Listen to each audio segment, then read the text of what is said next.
Is what? What? Inhale. Extends. Extends. Extend. Lumbar spine flexes. That's what I've been saying for the last 2 weeks. Oh, you guys you been said T-spine. Yes, dear. I was just thinking straight L spine. No, that's okay. Oh, With inhalation, T-spine does what? Extends. Lumbar spine, which means the sacral spine, or counter-nutates. Great. So what we're going to do in the prone ILA, the 4-point test, we're going to be monitoring the sacrum. We're going to have our patient inhale. So what we should expect to see is that the sacrum does what with our index fingers? Comes posteriorly, and ILA should go anteriorly. And then what we'll do is we'll reassess in extension, passive prone prop up in extension, and we should see that the sacral bases do what then? If I'm extending in my lumbar spine, what's happening at the sacrum? It's going to go nutation, so we should feel them go away, and then the ILA should do what? Come posterior. Excellent. And then the only thing after that is a lumbosacral spring. So let me have some up here, Joanne.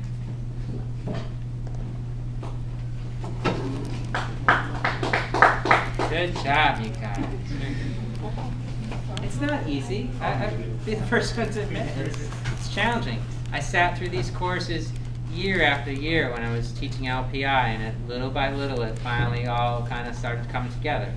And I think where you are and the way that you're responding to the questions is really showing that you have a good grasp of what's going on.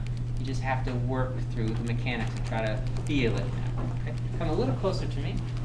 There, thanks. Okay. So what we're going to do is we're going to first, you're going to be down, yeah, there. And that's the thing you always want to do when you start your assessment. Make sure you're doing it just in prone with no bias. So PSIS, I'll make contact there and find my sacral bases. I'll leave one thumb in place so I know where to come back to because I need to find the ILAs now. Come back to the midline, go to the sacral hiatus. It's right there. And I can find my ILA down there. So I'm now going to make contact. I'm going to take both thumbs and put them on the ILAs and then monitor the sacrum with my fingers. Can you see that? Or shall I spin her around? It looks like you can see it pretty clearly. Okay. Now, I'm going to take in her breath. Thoracic spine does what? Extends. Lumbar spine, which means the sacral spine is doing what? Counter-nutates. Go ahead, breathe in. And I feel the sacral base is counter-nutating, and I feel the ILA is moving away from my thumbs. One more time, and relax. And obviously on exhalation, it reverses, and I feel the sacral base is going anterior. Okay? I now, in the same position, ask her to go into prone prop up. So position yourself so that your chin is resting on your hands. Muscles are nice and relaxed in this position. And again, I feel the sacral bases go away from my index fingers, because now they're moving into what motion? Nutation, because the lumbar spine is coming into extension, which means the ILAs are coming towards me or away from me? Towards me, and that's what I feel. And that's my assessment.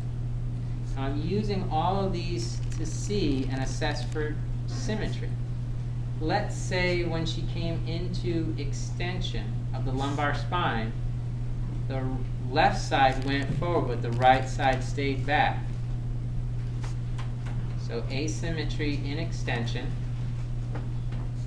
The right sacral base is having a trouble nutating.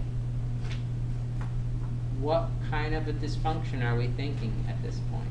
She was symmetric in flexion. Right on left rotation. Yep. And how would you? It would be a right on left, backward or forward sacral torsion. Backward. Right. And why is that? Because the right sacral base can't come forward and nutate in extension. In extension. And when I was palpating her in neutral, there was symmetry. Okay. But with the extended position, she got more asymmetrical. And by definition of sacral torsional lesions, they correct in one position and worsen in the other. So that was right on spot with the backwards. Can you just explain that one more time? Yep. We said that in lumbar extension,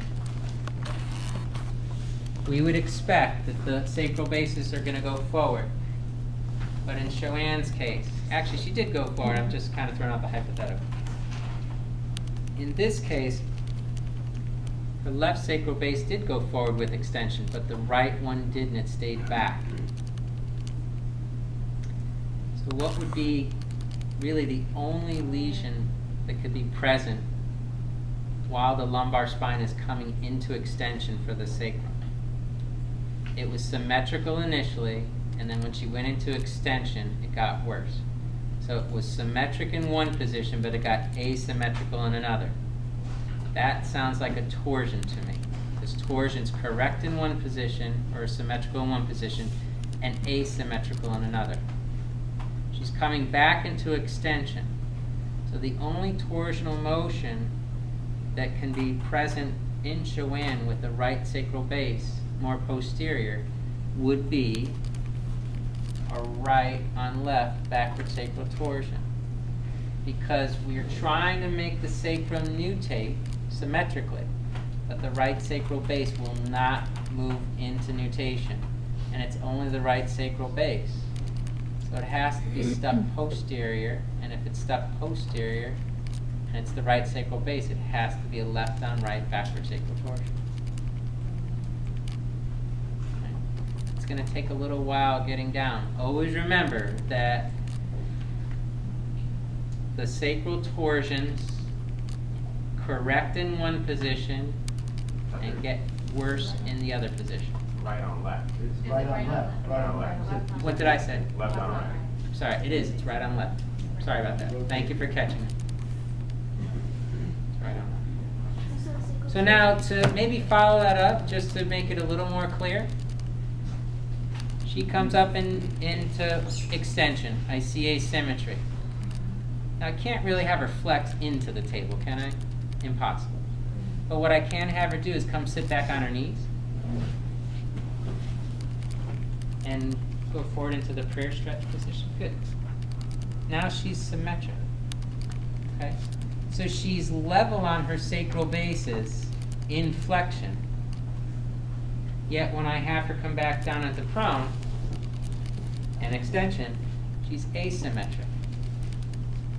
So she corrects and is level in one position and gets asymmetrical in the other. If she gets more asymmetrical in prone prop extension, the only way that that dysfunction can be is a backward sacral torsion. So I'm relying on my findings in palpation of what sacral base is not going forward with the other one and naming that as the backward sacral base. And the only one that can be a backward torsion with the right sacral base being more prominent in extension is a right on left backward sacral torsion. If I found that the left one was staying more posterior when she went into extension, and she was symmetric in flexion, the only sacral base that can be prominent with lumbar extension as a backward sacral torsion is the left one. So then you name it left on right. Left sacral base is not going forward with the rest of the sacrum. It's staying stuck in counternutation along the right oblique axis. So that would be your left on right. If from this position we saw symmetry and she sits back, same position, and now my right thumb is deeper or more forward, but my left one is more towards me. In lumbar flexion, what should the sacrum be doing? Should be coming back on the basis in which way? Counternutation. So if one is stuck forward or restricted in counternutation, it has to be stuck which way? Anterior, forward. And if the right sacral base is stuck anterior or forward, which axis is it along that it's not occurring, the motion? Left oblique axis. And which way is the sacrum facing? Left. Left. So what kind of a forward sacral torsion will we have here? Left on left forward sacral torsion. Now, if I find that it's asymmetrical in flexion, what should happen to the forward sacral torsion when I go into extension? She levels out because that sacral base is already in a forward position. It's like the ERSs and FRSs. Okay? They get better in one position, they get worse in the other. Let's go back and do it for right on right. You guys are, I could see that it's like, ooh, it's like coming to you. If she's in a flexed position with her lumbar spine, what's the position that the sacrum wants to come? Counter nutation. If she's deeper on the left, meaning the left sacral base is not coming back with the right, because we expect it to come back. What can we say about the left sacral base? It's rotated facing which way? The right. Along the which oblique axis? So we have a what forward sacral torsion? Right on right. Right on right. I confirm it by having her go into extension, and she's symmetrical. See how we're now working the motion testing? Good. Now Phil Greenman does not have you go back into heel sitting. Heel sitting is a great way to just confirm the flexion and extension component. So I would recommend that you add that. The only other test that I was going to show is the sacral springing. And that's at lumbosacral junction, palm of my hand. My fingers are going up the spine. If I P to A, what am I causing to happen at the lumbar spine? What am I causing to happen at the sacral spine?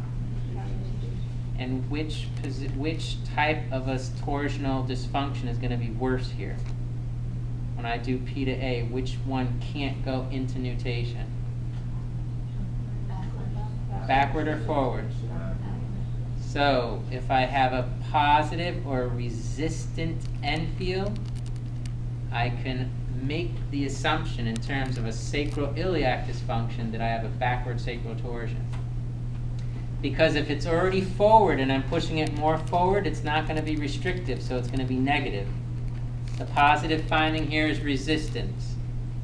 So it's either a backward sacral torsion or a what happening at L5?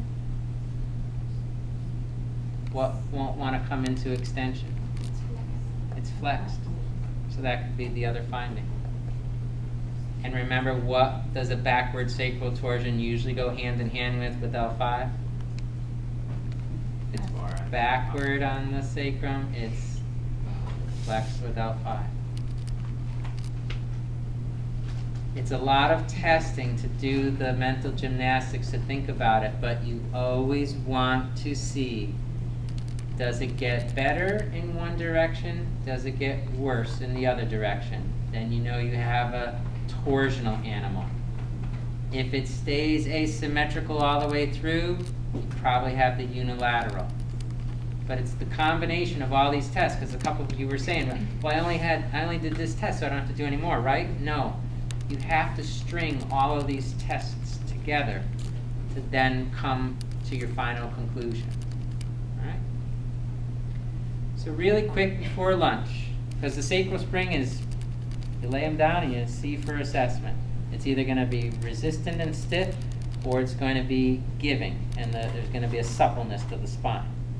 And then the only other one is palpating the ILAs and the sacral basis at the same time. Inhalation, exhalation, and then you can follow them through in prone prop up. You can also have them sit back on their heels if you want to see the difference, and I would recommend that. Okay. If at that point you then want to just look at the bases or the ILAs, you can choose that too, but realize there's a lot of information if you use the finger and the thumb together. All right? Go ahead.